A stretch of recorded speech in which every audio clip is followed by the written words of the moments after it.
নড়াইল সদর উপজেলার গোবরা গ্রামের বাসিন্দা সাব্বির হোসেন ৩ একর জমিতে করেছেন বোরো ধানের আবাদ। জমিতে সেচ দিতে তিনি ডিজেল চালিত সেলো মেশিন ব্যবহার করেন। অন্যান্য বছরের তুলনায় ধানের চারা ভালো হলেও সময় মতো পানি দিতে না পারায় দুশ্চিন্তায় রয়েছেন তিনি। আমরা যদি তেল না পাই, আমরা তো কৃষক, আমাদের সবই শেষ। কারণ এগুলো সব করছি দিন হওয়ার পরে, ঠিক আছে, ঋণ নিয়ে করা, এখন ডিজেলের জন্য আছে, আমরা খুব দুশ্চিন্তায় আছি।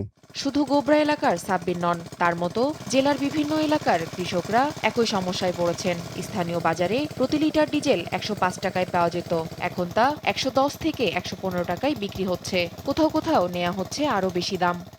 বাজার থেকে ডিজেল কিনি, এখন বুলাক তো শেষের পথে, এখন শুধু তেলের দরকার।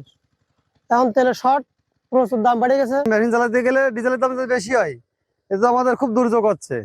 কারণ আগে ১০ টাকা করে কিনতে, এখন ২০ টাকা করে কিনতে হচ্ছে। তেল তো বাজারে পাওয়া যাচ্ছে না। বাজারে যে তেল আমরা পাচ্ছি, দিন গেলে দেখা গেল যে ২ দিন ৩ দিন ঘোরার পরে ১ লিটার বা ২ লিটার তেল আমাদের দেয়।